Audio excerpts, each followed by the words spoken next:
Thank you so much, Madam President, for allowing me to be here today.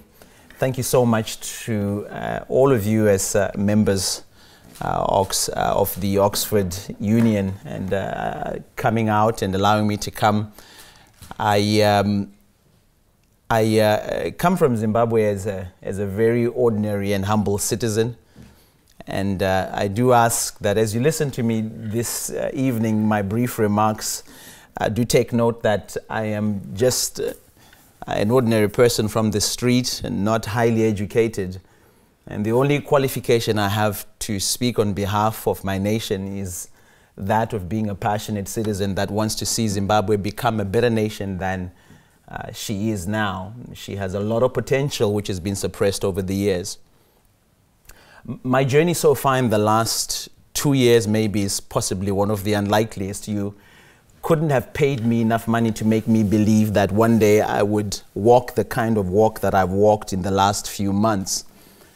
But I think that sometimes when destiny and purpose meet and you're called upon to serve your generation, there is no way out.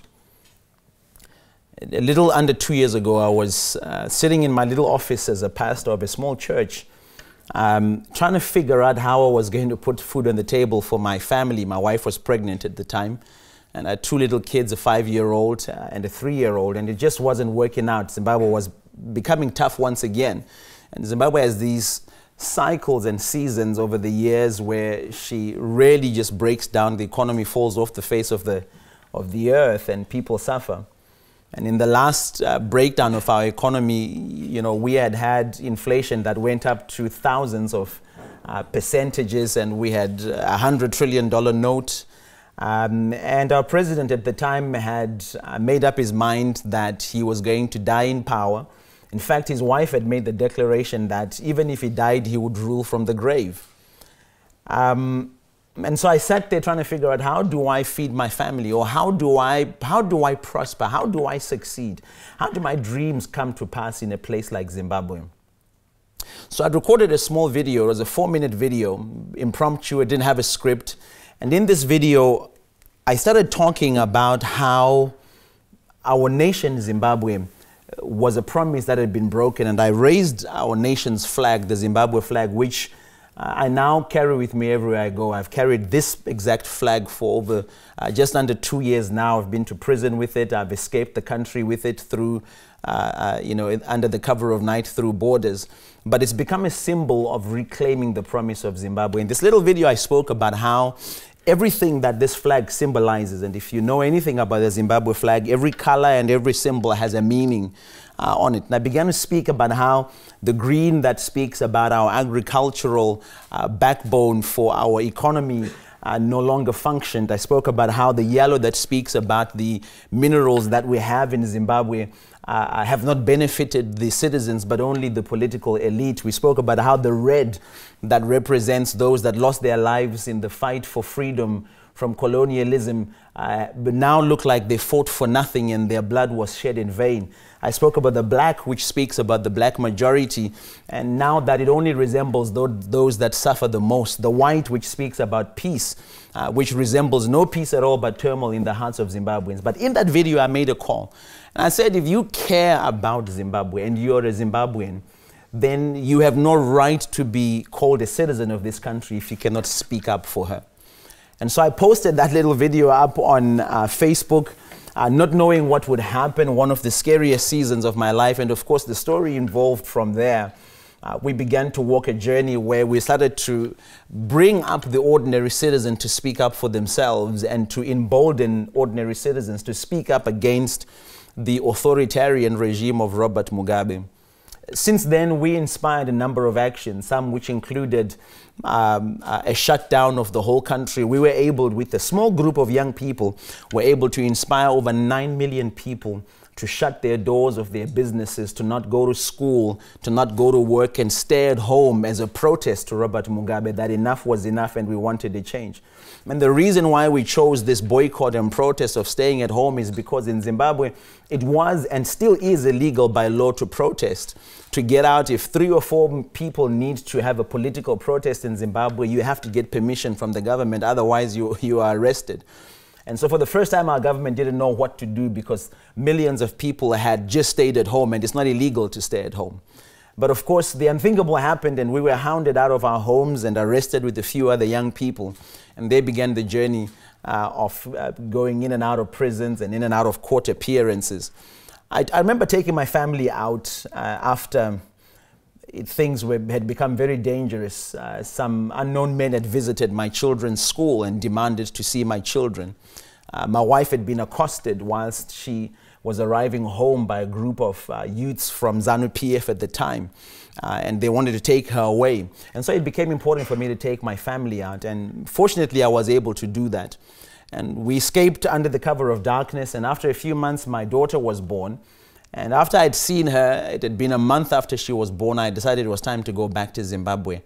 And first of all, clear my name, because I felt that I was not someone who had committed a crime, but more importantly, that there was a case and a cause for us to accomplish in Zimbabwe. As a pastor, I draw a lot of my inspiration from the Bible. And there's a story in the Bible about a young man called David.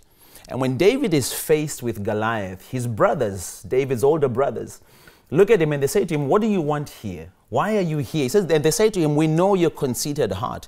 Should you not be looking after those few sheep?" Because he was a shepherd boy. And David makes a response to them. And he says to them, "Is there no cause?" And this was the sense. A lot of people ask me, why did you go back to Zimbabwe after you had escaped? And one of my questions or comments has always been, is there no cause? I turned 40 last year in March, but just before I turned 40 on the 1st of February, I returned home to Zimbabwe. And as I arrived at Harare International Airport on 1st February 2017, I was arrested and taken in by the intelligence and was locked up in Chikurubi Maximum Security Prison, which is our highest security prison in Zimbabwe, and one of the most notorious, and spent 2 weeks there. But that changed me, because again it proved to me that indeed there was a cause for Zimbabwe. Since then, we spent 11 months. My passport was taken away from me, couldn't travel. I haven't seen my family even up to now for the past 13 months. I'm hoping to see them pretty soon. But we began a journey where we realized that as a generation, we have a role to play. Those that are 40 years and below in Zimbabwe, this is the time that their voice must speak up to protect their future. A lot remains to be done. We've lost a lot of people in the last couple of years as we fight for freedom in Zimbabwe. On the 18th of November 2017, a phenomenal event took place in Zimbabwe, something that most of us never thought we would see. The military finally decided that they would stand up against Robert Mugabe for their own reasons. At that very point, we saw an opportunity for the citizens of Zimbabwe to step up and do something that many never thought they would see in their own lifetime. We stood up to march and to protest and to demand Robert Mugabe to go. And for the first time, almost 1 million people gathered in our streets, and even Zimbabweans across the world, and marched against Robert Mugabe. And a few days later, he resigned. Now, we find ourselves in what is called a new dispensation, or what is called a new era in Zimbabwe. But our job is not completely done. We still have work to do. In the next couple of months, Zimbabwe goes to elections. And the critical role of young people and ordinary citizens has never been more important than right now. In fact, the key that we are finding out, at least that I am finding out, is that the missing factor in the democracy of Zimbabwe, the missing factor in the turnaround and progress of Zimbabwe, has been the mass involvement of ordinary Zimbabweans. And that's what we fight for. And part of our mantra at this Flag Citizens movement, which is a movement which I founded quite accidentally, is it says, if we cannot cause the politician to change, then we must inspire the citizen to be bold. And that continues to be my work. Even as I travel, I had the opportunity to address the Geneva Summit for Human Rights and Democracy about a week ago. And again, for me, the honor was that mine is a representation of the voice of those people that have never had the chance to speak up and to say what they feel, or to cry out for the freedom that they need. We have a small window, and my hope is that we will be able to utilize that window as much as we can to make sure that Zimbabwe breaks free and becomes the beautiful nation that she is, and that she takes up her place, an honorable place amongst the nations of the world. Thank you very, very much once again.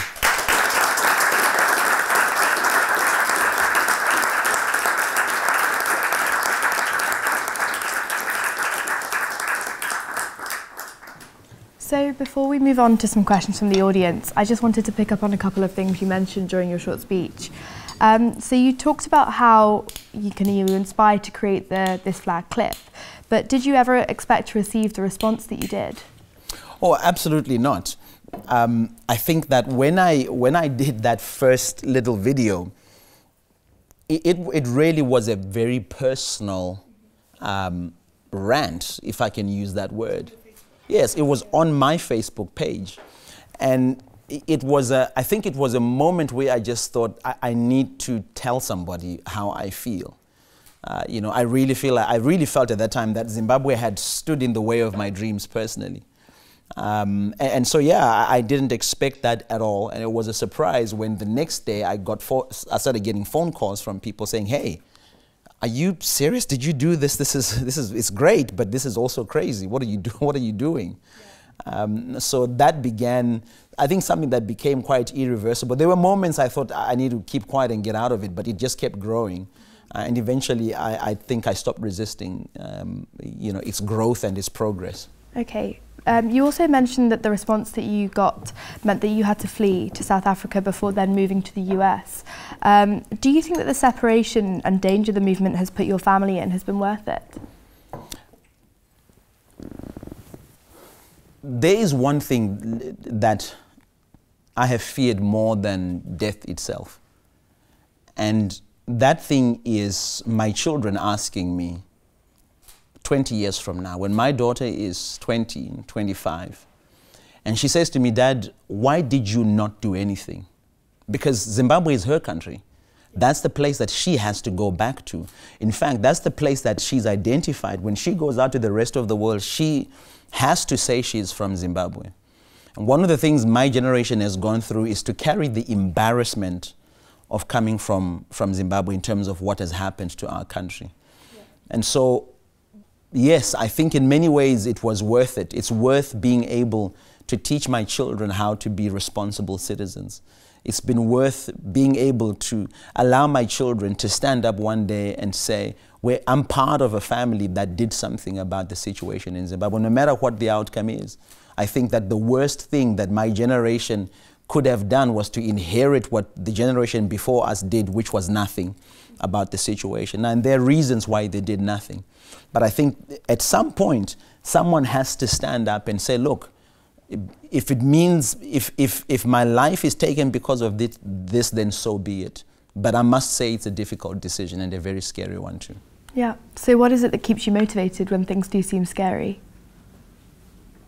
Well, what keeps me motivated when things seem scary, I think, in the last few months has been the result of what more and more ordinary citizens have been able to do.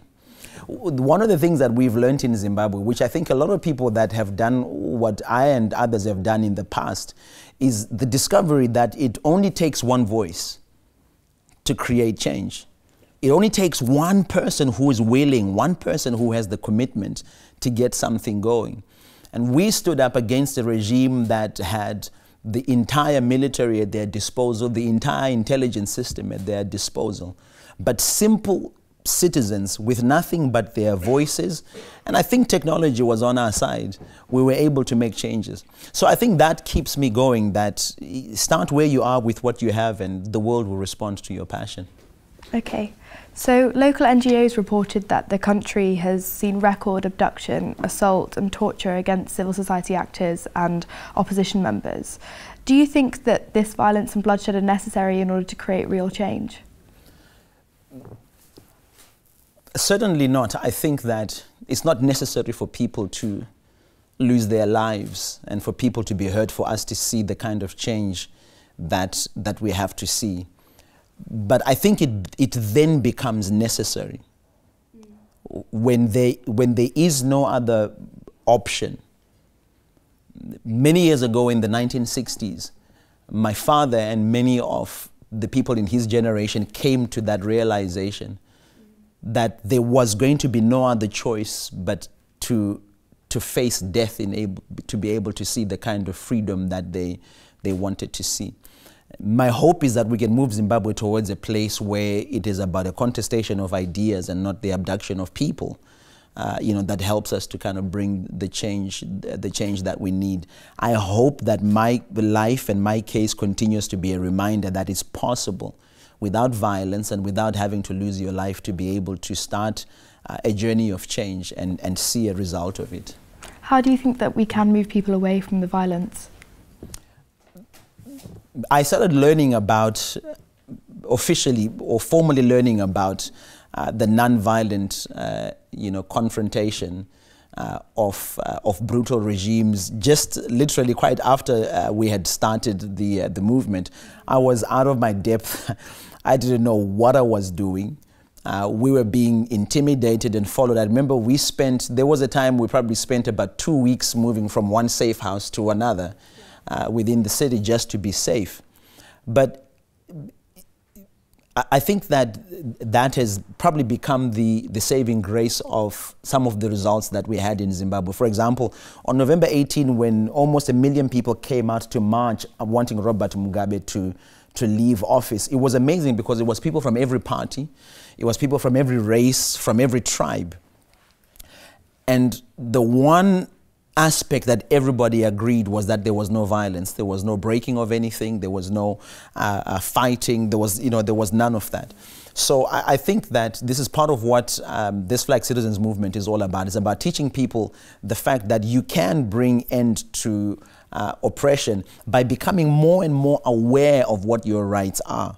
I think sometimes people resort to violence when they don't understand the power of simply exercising your right and exercising it repeatedly up until you get a breakthrough. So through education? Absolutely. And how do you think that you can get that message across to young people in the most effective manner? Well, young people, particularly in Zimbabwe, of course, there's the usual aspect of young people being very much interested in music and so forth. But one of the ways in which we've found that is able to educate young people concerning nonviolent action for change is by learning to engage the political process itself and learning to engage it differently. We found out that at least I found out that if you engage the issues, then you would have to engage in a conversation. And if you engage in a conversation, then you would have to get some sort of solutions or outcomes from your conversation. And I think that for us, or for me, has become part of the vocation to encourage more and more conversations to take place about the issues and let people know that you can speak freely, that you can oppose or disagree and still come to the end of the conversation and agree to work together in some sort of a way. And I think that's part of what we are learning in Zimbabwe, especially now as we go towards elections. The push for an environment that is not violent, that is free, that is fair, that has a different political culture is on right now. And more, I think young people are shunning political actors that are violent themselves. Okay, so this is a slightly different question, but what do you say to the critics and the supporters who've reportedly been resentful of the fact that you fled? Well, I think that if I was in their shoes, at the time that I left, if I was in their shoes, I would feel the same way. If you've been under oppression, brutal oppression for 37 years, and then you have a moment of hope, and then that moment of hope seems to vanish with an individual who was at the front of it, you would feel very disappointed. So if I was in their shoes, I would feel exactly the same. But I would also imagine that if they were in my shoes, they would do exactly what I did as well. Yeah. The thing for me that is vitally important to understand is that we don't have to gather around an individual to see the kind of freedom that we want. We must gather around an idea.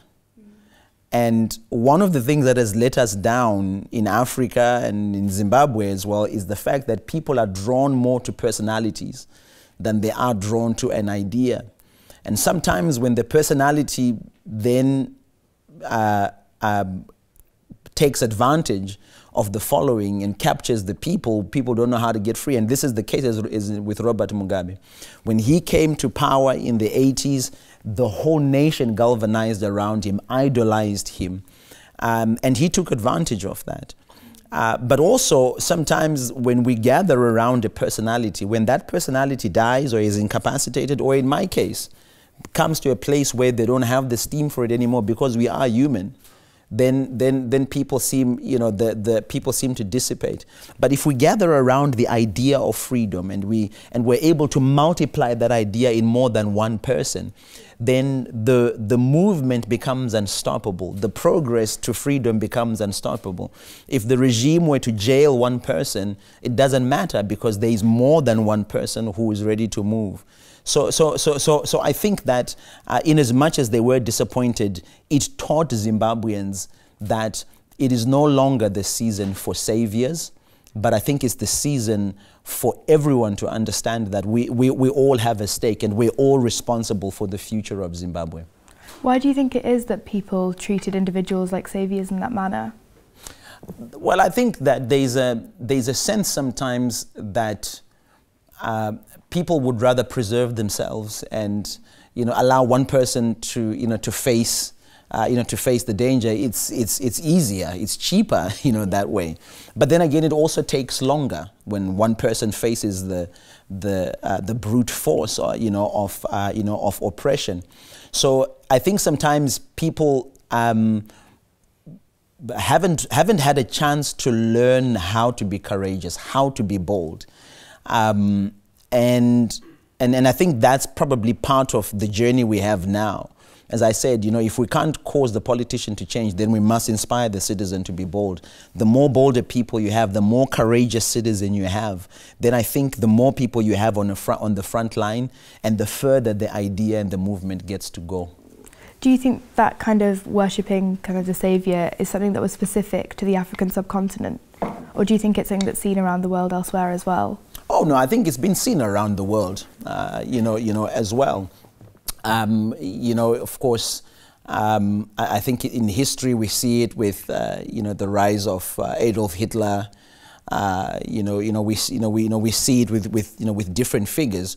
But around Africa and African democracies, which also are kind of drawn from our own homegrown kind of brand of democracy from our cultures and so forth, a lot centers around an individual. And I think this is part of what this new generation of young people is trying to break out of. That yes, whilst we may have individuals that start an idea and that lead from the front, we have to rally more and more people. An idea finds its power when it's multiplied, when more than one person has it. So yeah, I don't think it's unique to Africa, but I think that it has been the cause for continued repression in many of the authoritarian regimes. How do you think that others all around the world can understand the plight that the Zimbabwean people face and have faced for many years now? Well, I think that understanding where Zimbabwe is at, first of all, you only have to look at the vast natural resources that she is endowed with, and then look at the kind of economy that she has, and only wonder how it is that a nation so rich can be so poor, that a nation that has got diamonds, platinum, lithium, gold, chrome, even oil reserves, that a nation that has got so much in terms of its arable land can have its citizens that live on less than 50 cents a day. And I think that question has to bring about an understanding that these are people that have been intentionally excluded from the prosperity that their own nation offers them. I was speaking to some MPs at the UK Parliament a few days ago, and they kind of asked the same question and said, how do you think that we can view Zimbabwe's future going forward. And I said, I think it's important for you to understand that Zimbabwe is more than its government. It's more than its politicians. And when you deal with Zimbabwe, as particularly Britain did in the past, that they stop having a Mugabe policy and start having a Zimbabwe policy. That it's about the prosperity of Zimbabwean people and not so much about what one person who's leading from the front thinks. So there is a lot that Zimbabwe has to offer, particularly in this new generation of young people that's coming up. Zimbabwe is at we're at a turning point right now, you know, and I feel like this is happening with a lot of African nations as well, where the revolutionary movements are coming to the end of their relevance. They haven't been bad, they did well. It's just that many of them who were our liberators became our oppressors. And I think part of it was the failure to pass the baton on to the next generation of leaders. So I think that when the world looks at Zimbabwe, one of the things that they should understand, besides what I've just talked about in terms of the economy and the natural resources, is the fact that Zimbabwe also has a very wealthy deposit of young leaders, young, capable, creative leaders. And that solving our problems right now and in the future lies in being able to unlock this value that these young people have. Do you think that there's a role for people around the world to play in the cause? What do you think people can do? There's a lot that people can do for Zimbabwe in terms of a role. One of those things is perception, understanding that Zimbabwe is not a country that is only in need of economic breakthrough, but that is in need of freedom. I was saying to some of the gentlemen I met just before we came in here, that you will find that our president has been on the road, the new president has been on the road talking about Zimbabwe is open for business. But the real question that needs to be asked is Zimbabwe open for freedom? Even Robert Mugabe wanted economic freedom for Zimbabwe in some shape or form. But the one thing that he did not want was the freedom of the people of Zimbabwe, the democratic freedoms, the constitutional freedoms that are needed in Zimbabwe. He always kept that locked up. And it looks as if the current government is also doing the same. So as people look at Zimbabwe, I think part of them helping to yell for help is to yell for the help that Zimbabweans themselves are asking for. If Zimbabweans are not, at the fight, and I've said this before, that the only people that bring a sustainable and passionate fight for Zimbabwe are Zimbabweans themselves. And so it's important for the international community, for people around the world, to listen to what the people of Zimbabwe are crying out for, and get behind that and support that and help to amplify that. So speaking of freedoms brings me on to free and fair elections. And Mugabe has relied upon vote rigging and campaigns of violence to win his elections. And as you reminded us earlier, his wife Grace famously said that he could win again even if he was taking part as a corpse. How do you think that change can be brought about even with such adverse conditions? I think there is one aspect that I have come to learn in the last few years that would bring change in Zimbabwe in the face of rigging. People have often said to me, don't you think that elections should be postponed because there may be rigging? Don't you think that there should be space made by pushing elections forward so that enough space can be made to kind of protect the election and so forth? And all of these things have been done in the past in Zimbabwe. We have had observers, maybe not at the level that we should have had them. We have had donors pour in money for an election to be credible. But there is one thing that we really have never had in Zimbabwe, which is the mass mobilization of people to the ballot box. And that's the one thing that, in my mind, I believe can overcome rigging, is if Zimbabweans can be inspired in mass to get to that polling station, to get to that voting booth and cast their vote. That's the one thing that can overcome rigging, is if we overwhelm that ballot or if we overwhelm that polling station. And I think that there's no way around that. Just as Robert Mugabe could not stand the millions of people that came out to say he must go, I think it's the same way as we go into this election. That if Zimbabweans don't turn out to vote, then we give way for rigging. So people haven't turned out to vote in droves so far. What do you think will cause the change that is needed to make them all come out to vote? Well, I think one of the things that has been discouraging in Zimbabwe when it comes to opposition politics has been the inspiration that has been needed from the opposition party to drive the masses to come out. I want to maybe be a little bit excited about what we're about to get into in Zimbabwe, because you have to understand the unlikely situation that this election actually is. 6 months ago, few people could have predicted that both Robert Mugabe and Morgan Tsvangirai would be absent from this election of 2018. These are the two towering figures that have dominated our elections for the past 20 years, and both of them are not there. That sets the playing field for something new to happen. And in the opposition, I'm excited to see some young people standing up and coming up to upset the old guard, to bring in something new and something fresh, something that inspires people.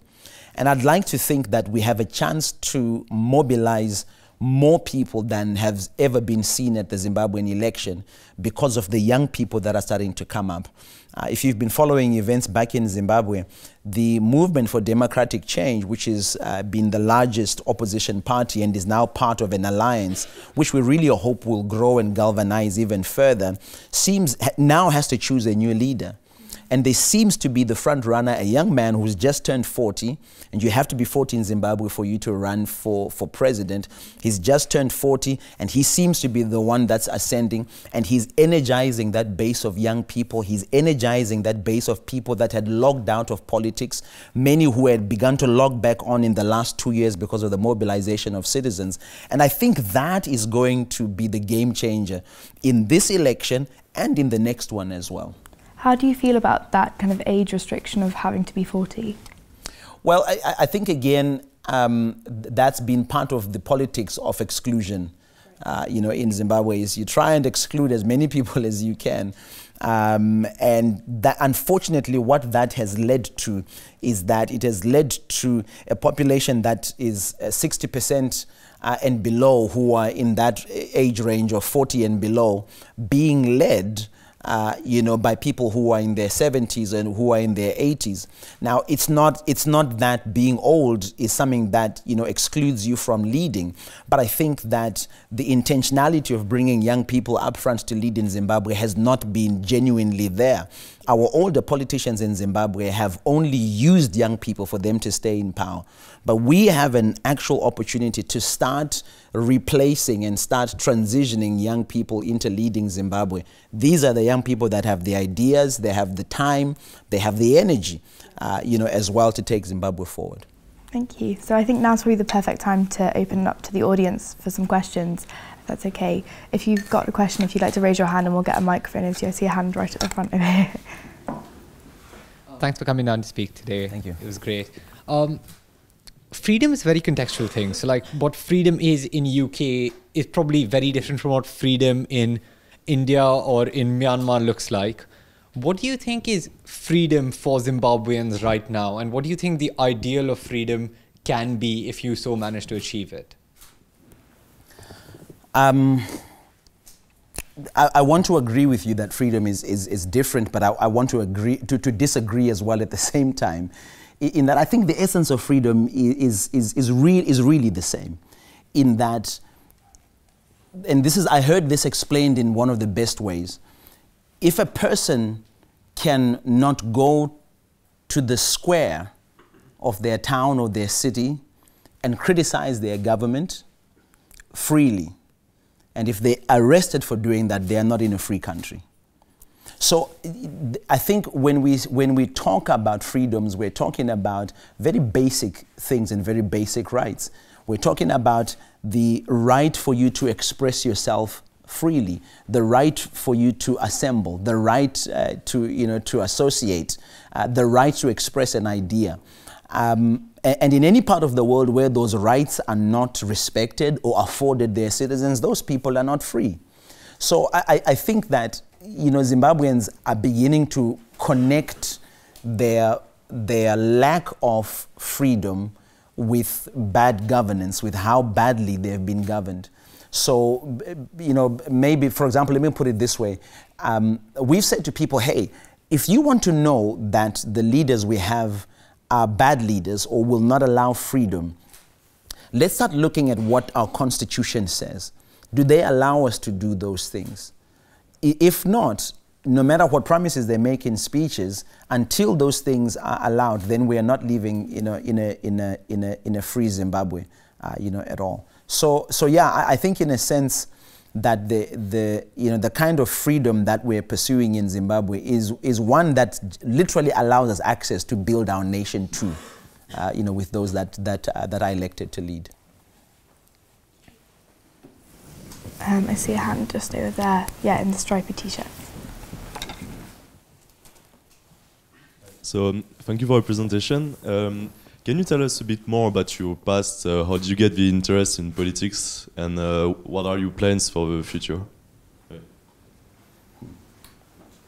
I had no interest in politics at all. And like I said, my journey is very much an accidental journey. It's something that if you had told me 2 years ago that I would have been on the front pages of all our newspapers in our country or across the world, or addressing global leaders about Zimbabwe, I would have asked you to have your head examined. But the journey now has meant for me that there is no going back. I think the realization now has been that politics is not for people that are called politicians. Politics is for everybody. One of the things people said to me in Zimbabwe was, but you're a pastor, why are you doing politics? Pastors don't do politics. And for a moment I believed that until I realized the lie in that statement. The fact is, I'm a citizen. If you buy bread in your country, if you send your children to school, if you drive a car, if you have to pay for education, you are involved in politics, because everything you're paying for is a result of the politics in your country. And if you don't like the price you're paying for education, if you don't like the price you're paying for bread, then you're going to have to find a way to change that price. And changing that price means you're going to get involved in politics somewhere, somehow. So we were clamoring for basic service delivery when we started out. But we began to realize that you can clamor for service delivery all you want, but until you start changing the policies that are in place, and to change the policies, you have to change the policymakers, and to change the policymakers, you have to change the elected officials, and to change the elected officials, you start having to, you have to change the parties that are involved, or add to the parties that are involved. So this was an unavoidable journey for me. The more I wanted to see change on the ground, the more it led me down the path of being involved in politics.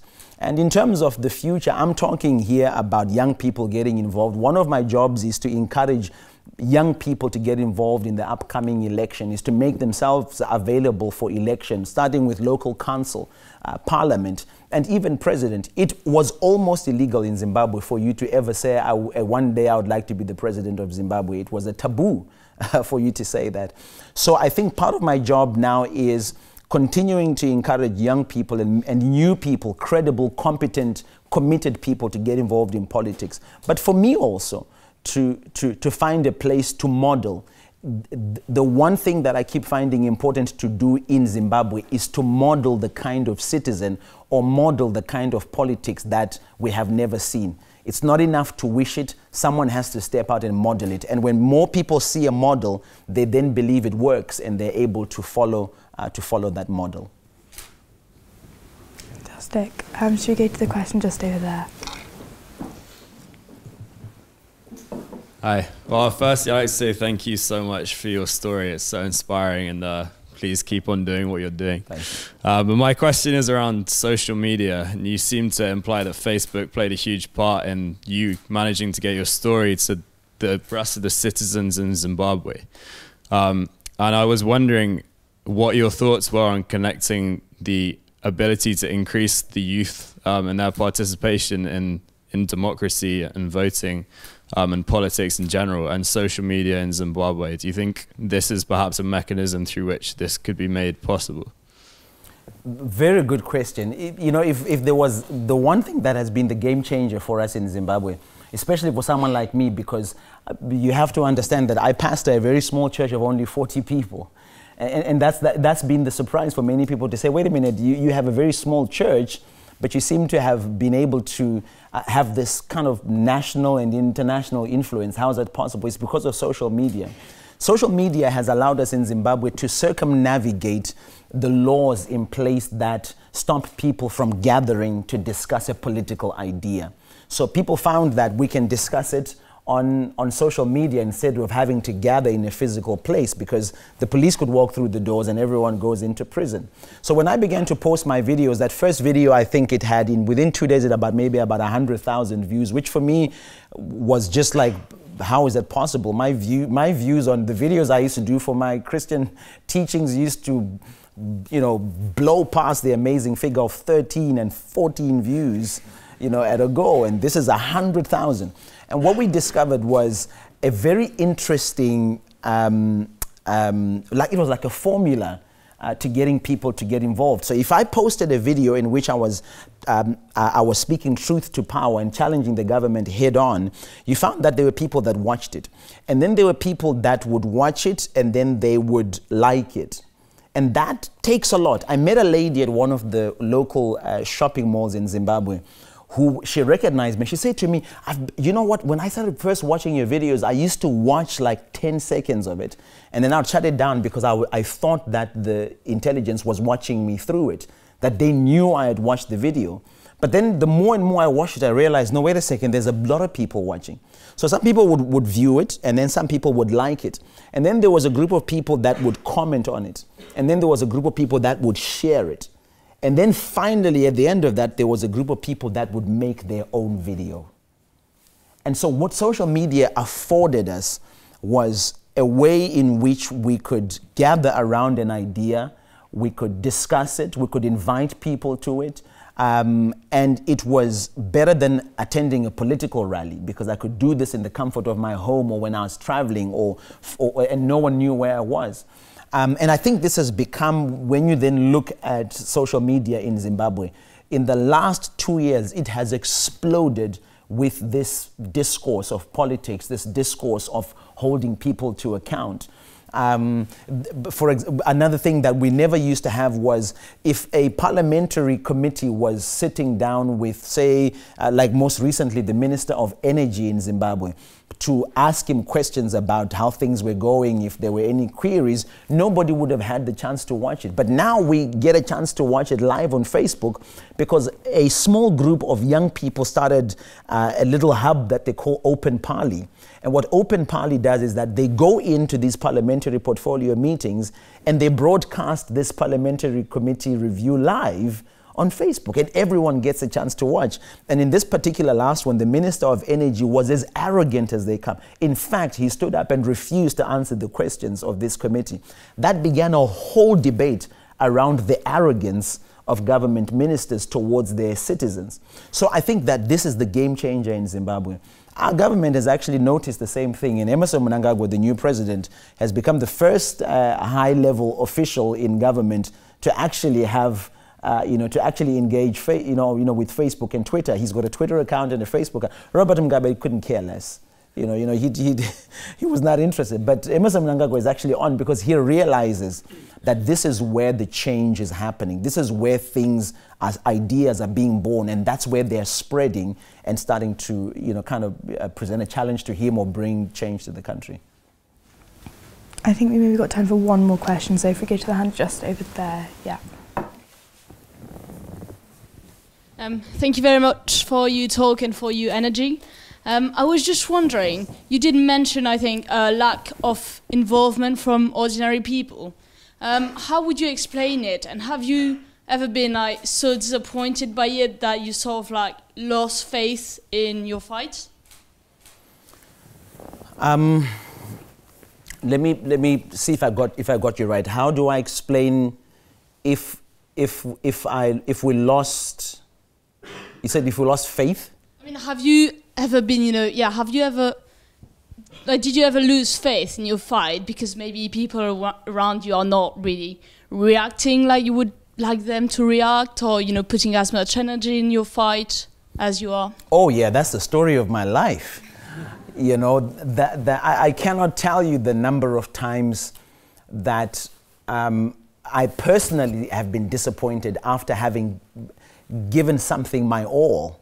You know, at the time, she alluded to the time when I left Zimbabwe in July of 2016, and I escaped with my family after after my family was intimidated, and I had just been arrested. And thousands of people on social media literally just came. I mean, the disappointment was so deep within them that they all said, he's a sellout. And I'd been going for 4 months as an individual, making videos and being intimidated, arrested, and followed. And thousands of people said he's a sellout, he's wasted our time. In fact, he's a plant of the government. In fact, he was only after a US visa, a green card. That's why he did it, so he could leave the country. I have never been more disappointed in my life than during that period. But I began to also learn that that's how people are when for 37 years all they have been subjected to is zero outcomes in terms of actions.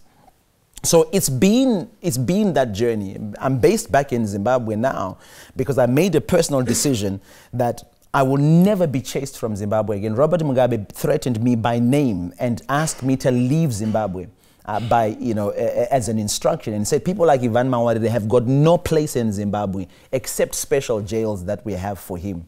And the reason that I went back to Zimbabwe was that I decided that this was never about impressing a group of people, but it was about living up to my ideals, that which I believe. And even if it meant that I rotted in jail and no one believed it, if I stood up for what I believed in, I would die a happy man.